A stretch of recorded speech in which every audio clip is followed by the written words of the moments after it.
দর্শক, আমি বিএম এরশাদ আপনাদেরকে জানাচ্ছি স্বাগত। গণস্বাস্থ্য হোমিও নিবেদিত স্বাস্থ্য জিজ্ঞাসায় আমাদের স্টুডিওতে আজকে আমন্ত্রিত অতিথি হিসেবে উপস্থিত হয়েছে আমাদের সঙ্গে doctor Tanjid Khan, DHMS, BHMEC, DHMS on course, Dhaka university.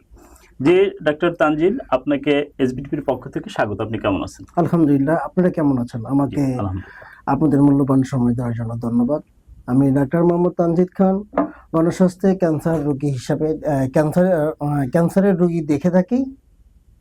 বর্তমান গণস্বাস্থ্যে কর্মরত আছে আর বর্তমান honourable member the school of emergency homeopathic medicine হিসেবে সাউথ আফ্রিকা ও মেক্সিকোতে নিযুক্ত আছি।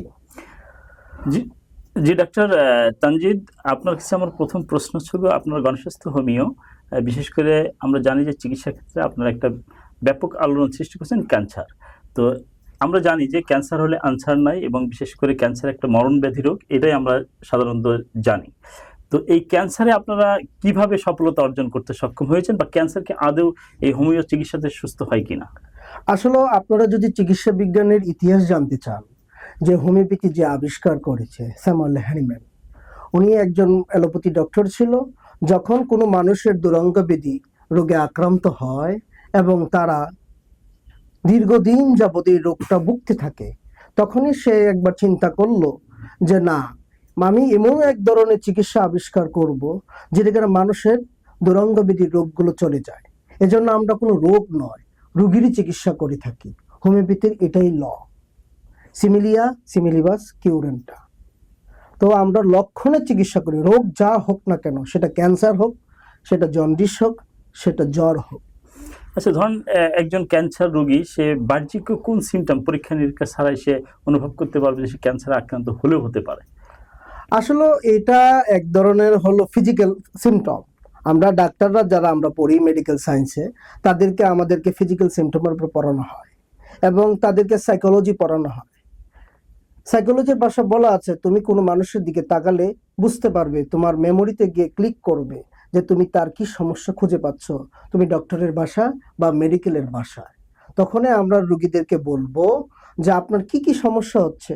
রোগী বলবে, আমি দীর্ঘদিন যাবৎ অনীহা, বমির সমস্যা হচ্ছে, গ্যাস্ট্রাইটিসের সমস্যা হচ্ছে, আমার টয়লেট ঠিক মতো হচ্ছে না এবং অস্থিরতা। আদৌ কি ক্যান্সার চিকিৎসায় মানুষ সুস্থ হয়? অবশ্যই সুস্থ হচ্ছে। আপনি যদি চিকিৎসা বিজ্ঞানের ইতিহাস খুঁজতে যান, আমাদের নাম করে একজন হোমিওপ্যাথিক ডাক্তার আছে যিনি মারা গিয়েছে, ডাক্তার বার্নেট। উনি অনেক জনপ্রিয়তা ক্যান্সারের অর্জন করেছে, অনেক রোগী দেখেছে। ইন্ডিয়া তার বইগুলো পাওয়া যায়। আমাদের দেশের ডক্টররা যারা উচ্চতর ডিগ্রি নেয়, তারাও এই বইগুলো পড়ছে, তারা চিকিৎসা দিচ্ছে। হয়তো কেউ প্রকাশ্যে আসছে, কেউ প্রকাশ্যে আসছে না, কিন্তু আমাদের ডক্টর ক্যান্সার গবেষক ডক্টর এস.এম. সরোয়ার স্যার, উনি মানুষকে জানিয়ে দিচ্ছে যে আপনারা আসুন, আমরা সবাই মিলে একসাথে এই ক্যান্সারকে জয় করব। আপনার কথা মতো আরেকটা কথা আমার মনে পড়ে গেল। আমরা জানি যে পৃথিবীতে একটা বিরল সিস্টেম তৈরি করছেন ডাক্তার এস.এম. সরোয়ার সাহেব, যেটা হচ্ছে কম্বাইন্ডিং চিকিৎসা পদ্ধতি, যেটা কিন্তু আমি জানি না বিশ্বের ইতিহাসে এটা আছে কিনা। আমরা জানি যে হোমিওপ্যাথি এবং অ্যালোপ্যাথিক চিকিৎসা দুই মেরুতে থাকে দুইজন, কিন্তু সেখানে আপনার এস.এম. সরোয়ার সাহেব একত্রিত করে একটা কম্বাইন্ডিং চিকিৎসা, অ্যালোপ্যাথিক এবং হোমিওপ্যাথিক একই সাথে। এইটা সুফলটা কি পাচ্ছেন আপনারা? আসলে এটা সুফলটা হলো যে কোনো একটা রোগী আসলো, ধরেন সে তার সিমটম হলো মাথা ব্যথা বা তার শরীরে কোথাও অঙ্গে কোনো জায়গায় ব্যথা হচ্ছে, সে বিষয়ে আমরা কি করব? তাকে তো আমরা ক্যান্সারের ওষুধ দিচ্ছি। তাকে ক্যান্সারের ডোজ যখন দেওয়া হয়, তার ভিতরে অনেকগুলো জিনিস, ক্যান্সার মানে কি যে তাকে মরে যেতে হবে এক সময় না এক সময়, কিন্তু আমরা তাকে কি করছি যে তার কষ্টটা যাতে কমানো যায়, সেক্ষেত্রে রোগ নিরাময়ের জন্য চেষ্টা করছি, সাথে আমরা অ্যালোপ্যাথিক মেডিসিন সাপোর্ট হিসেবে দিচ্ছি যাতে তার কষ্টটা কমে যায়। যখন রোগীর কষ্ট কমে যাচ্ছে, সেক্ষেত্রে তার লক্ষণগুলো কিন্তু চলে যাচ্ছে, তার দেহে থেকে বের হয়ে যাচ্ছে। তখনই আমরা হোমিওপ্যাথিক ওষুধগুলো দিয়ে তার সকল প্রকার শারীরিক কন্ডিশনগুলো আমরা কাজ করি। অবশ্য আপনার এটা জানার কথা, চিকিৎসা বিজ্ঞান যত বেশি উন্নত দিকে যাচ্ছে, সকলে কিন্তু প্রাকৃতিক চিকিৎসার দিকে চলে যাচ্ছে। তো দুইটা ওষুধ একসাথে ব্যবহার করা যাবে, তাতে কোনো সমস্যা নেই।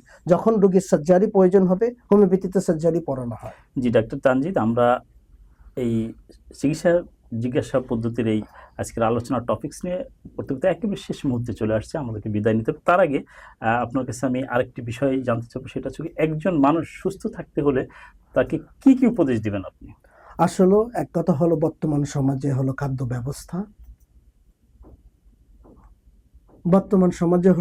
ব্যবস্থা, সমস্যা, আর হলো লাইফস্টাইল। আমরা যদি সবকিছু এগুলো নিয়ন্ত্রণ করি, এই সমাজে এখন আমরা দেখছি যে ডিপ্রেশন, হতাশা, উদ্বিগ্ন হয়ে মানুষ সমাজে ঘোরাফেরা করছে। যদি আমরা এগুলোকে দূর করতে পারি, মেডিটেশন, ধর্মের তাত্ত্বিক অনুসারে যে ধর্ম পালন করুক না কেন, খ্রিস্টান, বৌদ্ধ, হিন্দু, মুসলিম, প্রত্যেকটা ধর্মের মানুষ তার নিজস্ব অনুসারে মেডিটেশন করবে এবং হাসি খুশি থাকা। কেননা রোগ তার প্রথমেই তার শরীরে বাঁধে না, তার মনে বাঁধে। তাই আমরা বলবো যে মন থেকে নিজেকে সুস্থ ভাবুন। সুস্থ ভাবলেই তখন আপনি দেখবেন ইনশাআল্লাহ সুস্থ হয়ে জি গেছে। ডাক্তার তানজিদ, আপনাকে অসংখ্য ধন্যবাদ আপনার মূল্যবান সময় আমাদের স্টুডিওতে দেওয়ার জন্য। ধন্যবাদ আপনাদেরকেও, আপনাদের মূল্যবান সময় আমাকে ডেকেছেন। দর্শক, আপনারা এতক্ষণ দেখছিলেন গণস্বাস্থ্য হোমিও নিবেদিত স্বাস্থ্য জিজ্ঞাসা। আমাদের স্টুডিওতে আজকের আমন্ত্রিত অতিথি হিসেবে ছিলেন ডাক্তার তানজিদ খান। যারা যেখান থেকে আমাদের এই অনুষ্ঠান দেখছেন, তারা প্রত্যেকেই ভালো থাকুন, সুস্থ থাকুন এবং এসবিটিভির সঙ্গে থাকুন। ধন্যবাদ।